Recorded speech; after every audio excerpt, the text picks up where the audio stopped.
Welcome to the Ideal Investor Show. This is the podcast where we help you challenge your mindset and discover where you are. Tired of stories about other people's success? We can help you change your life, determine your time freedom point, and join us on the journey to financial success. Let's go. Hey, hello, and welcome back to the Ideal Investor Show, where we bring you great topics and great guests to talk about money and investing and real estate, reaching the time freedom point and reaching beyond for financial independence. And we are in episode 3 of a little series that I recently started. And if you want to find out exactly what the cause and the circumstances were, please go back to the episode number 1 of this series to listen about it. In a nutshell, I was in a workshop and we were discussing how can we improve our content and our service to our clients. And the feedback that I received was that I'm not really offering a whole lot of things related to the emotional and feeling aspect of investing in money and so forth. I'm always very factual, very matter of fact, very data driven, which people appreciate. But there's also this other side of money and investing, and it's equally important to a lot of people and bothers them and bugs them and so forth. And so I wanted to make it a point to create this series and touch on a few of those things that are related to the emotional component of money. And so here we go with episode number 3. And what we're talking about today has to do with fear and logical decision making. I want to pause for a moment and invite you to also pause for a moment here and just think about, when have you been fearful in the context of money? And have you ever made decisions where, like a few months or a year or a few years later, you realize in hindsight it was kind of a mistake, not so much because of the outcome, because we can all judge our decisions in hindsight and know if we knew this and knew that, then we would have probably made a better decision. What I mean is where you made a decision that was strongly driven by emotions, and you find out later when you're more clear-headed and more calm that those emotions kind of clouded your decision making.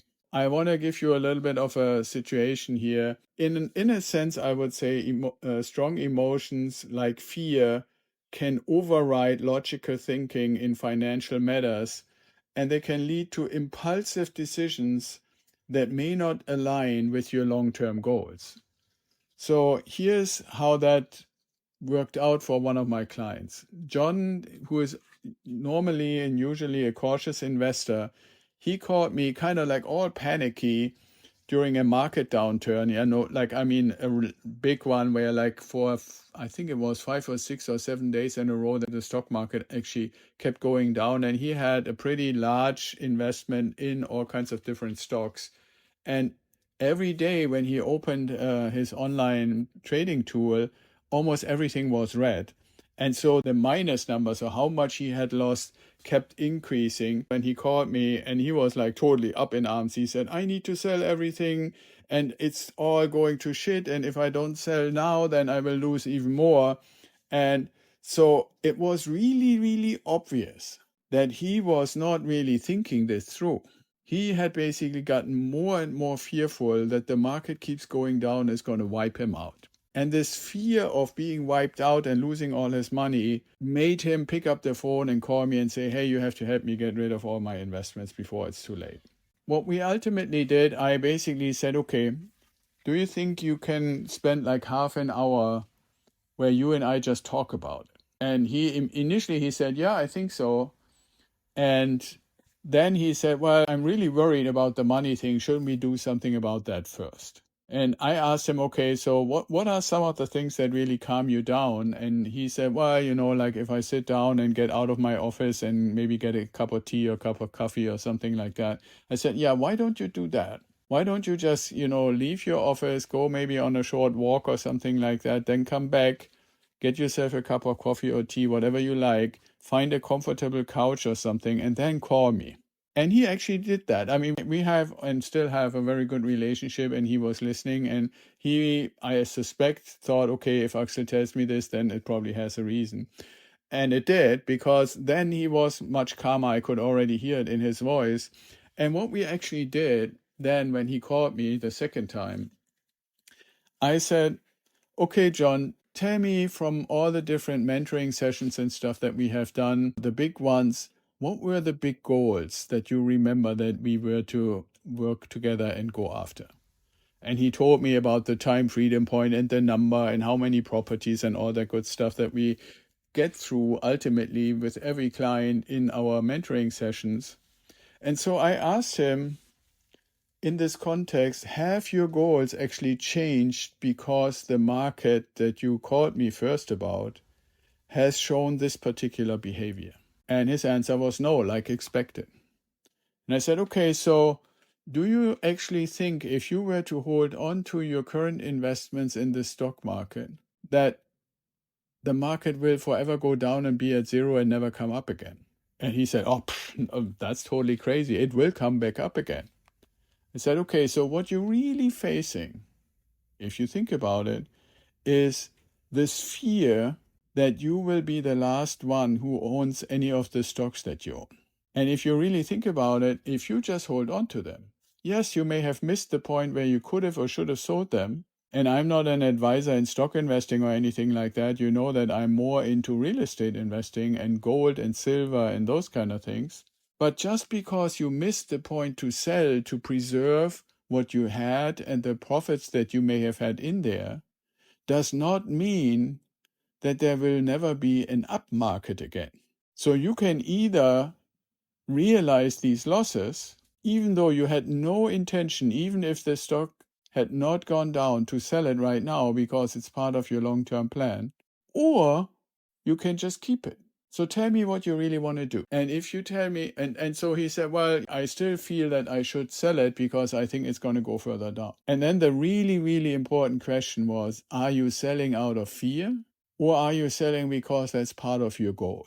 And it was almost like there was this pause, and then it was like a light bulb went on, and he said, yeah, you're right. I wouldn't have sold if the market wouldn't have come down. Selling now has nothing to do with my goals. I said, well, okay, so if it has nothing to do with your goals, then just forget about it. And the one thing that we agreed to at the end of our conversation was, please, please, please, I mean, you will not be able to avoid, you ultimately in the media hear about, especially when there is a long-term major crash in the stock market, you will not be able to avoid hearing about it at all. But what you can do is stop going every day, 5 times a day, and open up your app or open up your laptop and look at it. So that was kind of like the promise, and the agreement that we made was, okay, you will stop deliberately looking at it. And what you will rather do is focus on the things that actually help you get closer to achieving your goals. And that really helped him a lot. He ultimately kept keeping the stock or the stocks that he had. And yes, admittedly, it took 4.5 years for the market to recover to the point that, it was at when this crash started. But it has gone up from then, I don't know, at least double or triple and so forth.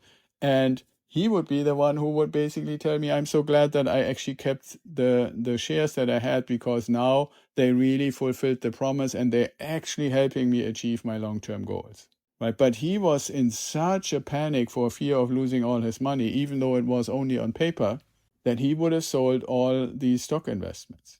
So the lesson learned from that is, when you feel this fear of losing out or losing what you had, or that it could only get worse, well, call your coach or mentor if you have one, and I strongly suggest that you should have one. And if you don't have a designated one, call somebody that you know to be a level-headed, logical thinking person to talk it through. And always ask yourself, is what I'm about to do serving my long-term goals, yes or no? If the answer is not unequivocally very clear within a second, yes, absolutely, then you should pause and ask yourself, okay, does it really make sense to do it? And in the vast majority of cases, I can tell you it won't make sense. So then don't do it. But first, obviously, you need to know what your long-term goals are. And that's what I'm helping you do when you join us. If you become a member in our Ideal Wealth Grower tribe and community, then we do that as one of the very first things.